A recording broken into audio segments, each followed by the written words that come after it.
Welcome back to Figure Depot. Today we're taking a look at the DC Multiverse, The Flash Batman figure. This is from the upcoming Flash film.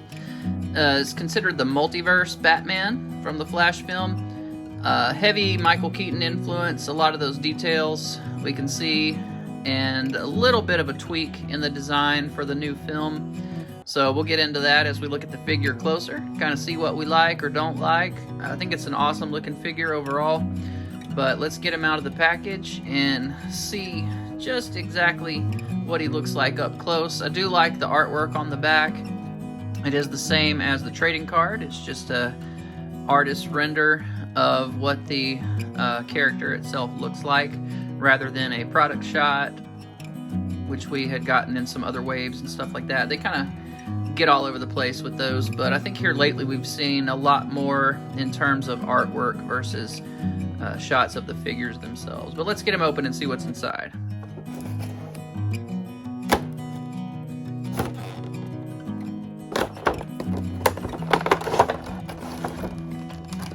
So there's Batman, and there is the trading card, circular base. Alright, here's a look at Batman out of the package. Let's go ahead and look at his accessories first, and then we'll take a look at the figure.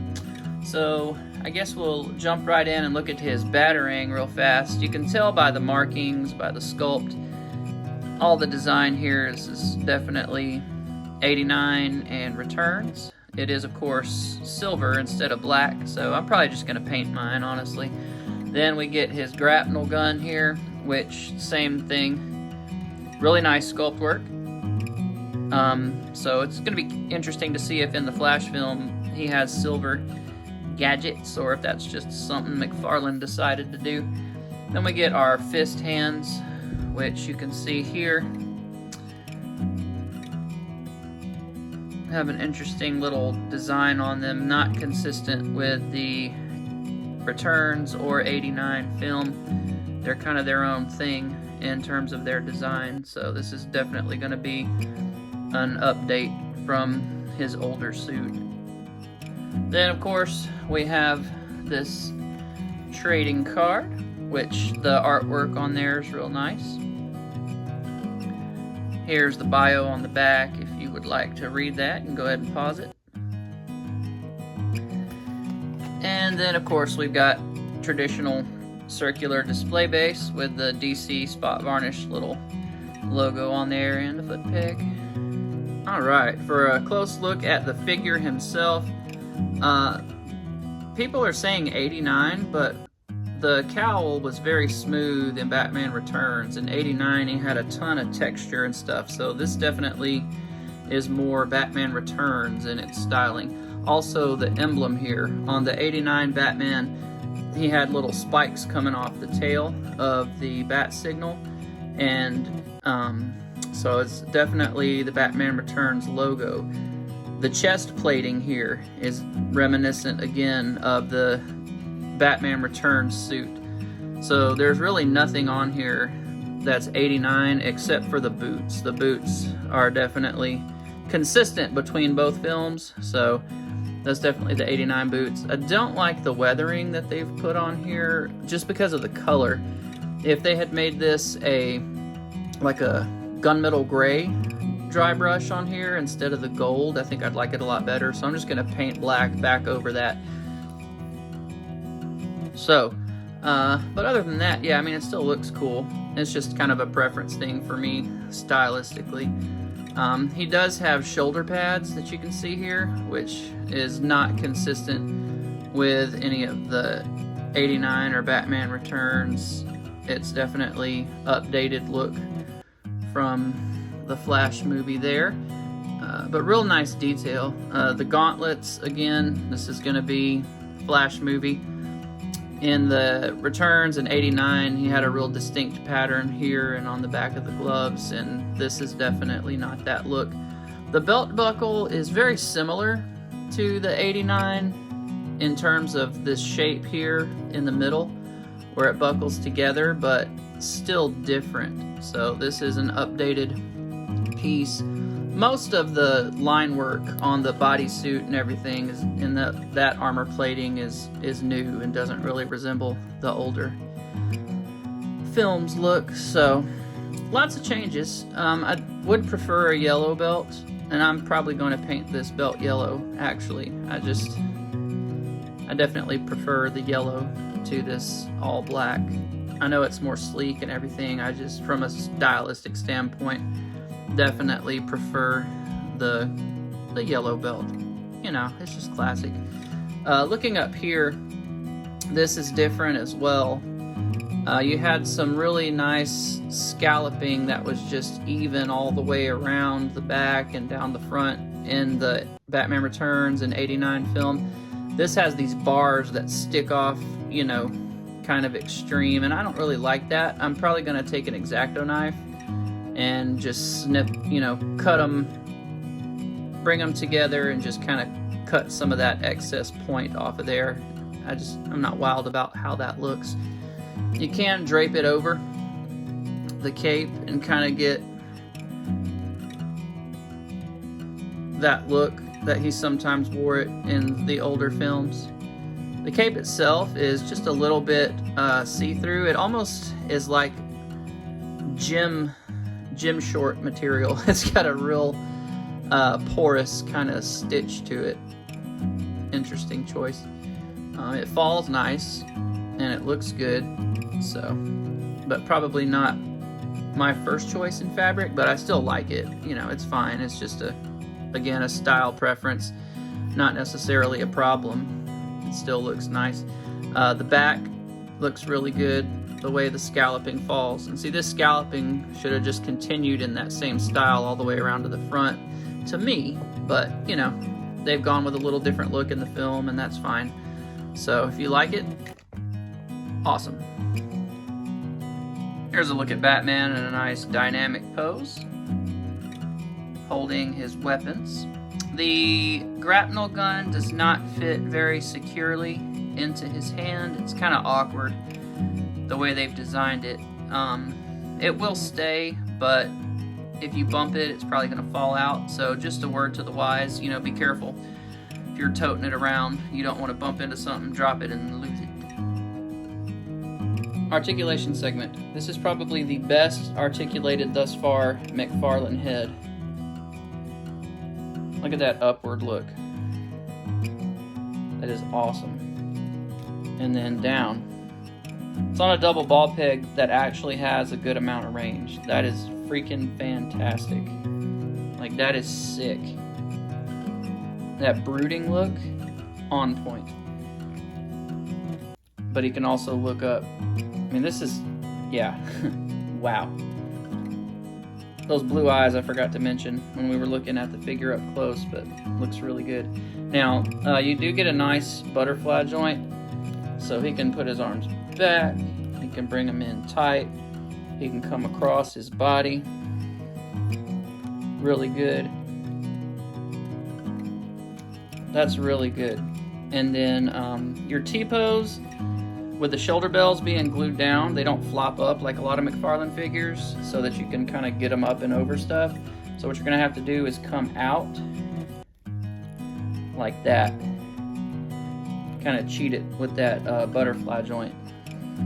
They're going to be forward a little bit, but kind of fake it till you make it with that. We do get a real nice bend with those double jointed elbows. Like, that's good and tight, and actually can go a little bit more when you get the two together. I've actually only got one going there, so let me bring that other one up. Okay, there we go. So yeah, real good tight bend there with those double jointed elbows. It looks outstanding. And then your swivels and hinges on your wrists, they're sculpted ball joints, so they don't just look crazy like your traditional ball joints. Like, they actually look really nice. They're concealed really well, but they function really well. So I like the way these are done a lot. And then that torso has a lot of good movement. So you can get all kinds of side to side. Look at a Batman McFarlane figure that can bend forward. Outstanding. That is really, really good. And then go back. Like, that's awesome range. Good job, McFarlane. Apparently they're listening to us. Legs will kick 90 degrees. Go back a good amount. You do get really good split there. Double jointed legs go back really far, so that's great. Get heel to butt, no problem. We do not have a thigh swivel, and you don't really get a lot of twisty range up here at all.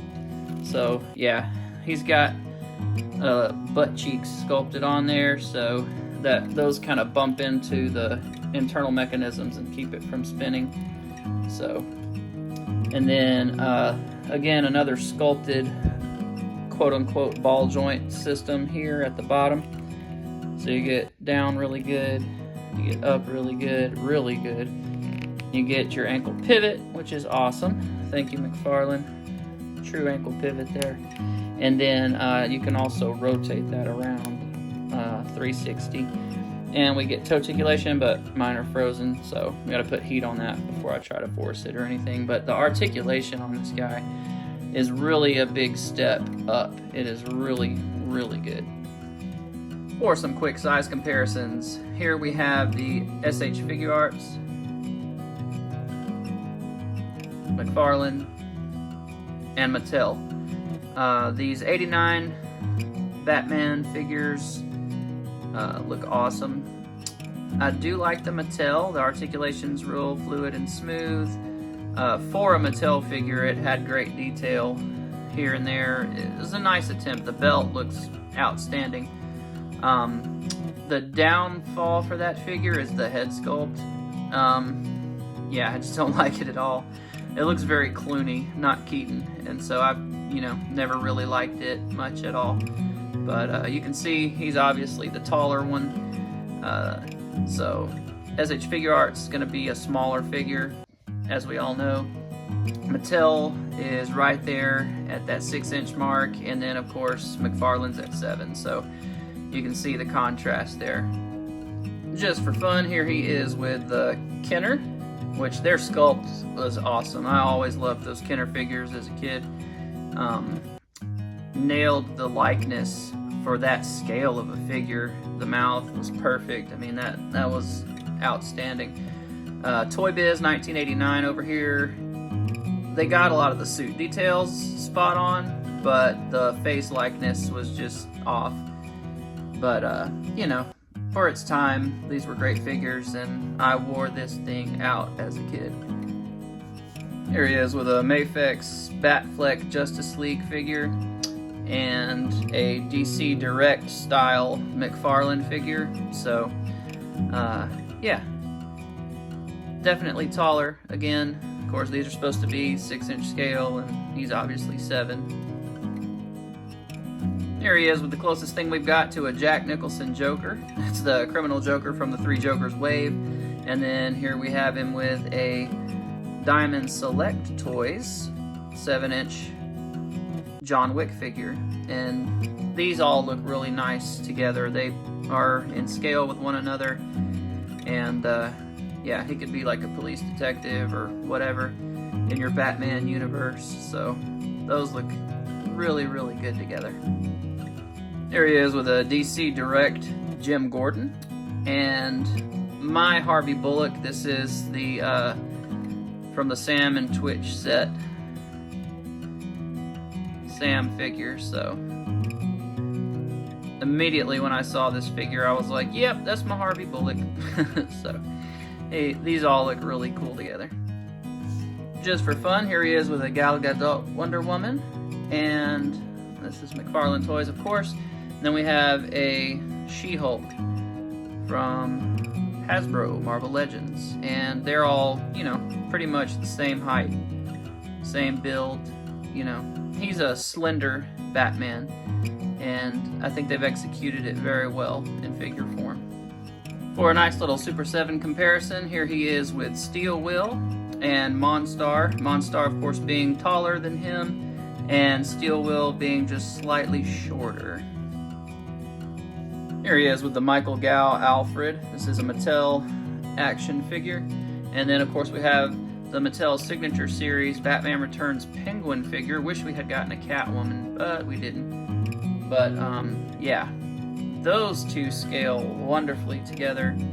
He's a little too small. This was much too tall of a figure for that scale, so he fits perfectly with the 7-inch scale. And then, you know, he's a lot smaller than he should be to be reasonably in scale with him, but still nice seeing all those together. Here he is with a Dark Knight Returns Batman, and that Frank Miller artwork is awesome. I always love this figure. But he's a little bit shorter than that figure, not at head height, but at shoulder height. He's got a squatty, stumpy neck and lower set head, so they're actually the same height, but obviously he's a taller stature, if that makes any sense at all. This Catwoman painted black and then cut the hair off. You've actually got a nice looking Michelle Pfeiffer Catwoman there. Then you go in and just add your little stitch lines and stuff. Hopefully they give us a Catwoman and they use this buck and just kind of, you know, trim down the pant line there and make it flush with, you know, the rest of the leg. And yeah, that would make a beautiful Michelle Pfeiffer Catwoman. And for one final comparison, here he is with the Year 2 Batman, McFarlane's other cloth-caped Batman. I think they executed it much better on this Keaton figure. And then we have the Action Comics 1000 Superman with the Christopher Reeve head sculpt from NECA. So that Batman is taller, girthier, thicker, but yeah. Okay, one more. I would be remiss if I did not show you a Flash comparison. I don't have the Ezra Miller Flash, but here's the Injustice Flash from McFarlane and a Rebirth Flash, so that'll have to do for now. Final thoughts. I love this figure. I am way more impressed with it than I thought I was going to be. That neck double ball peg system is brilliant. If they give us an 89 Batman, I will definitely lose my mind. Also a Returns Batman. I love the body armor on the Returns suit. It's really, really awesome looking. It was always a favorite of mine as a kid. So, yeah. Please, McFarlane, give us an 89 and a Batman Returns Batman figure. Thank you. We love you. Thanks for watching.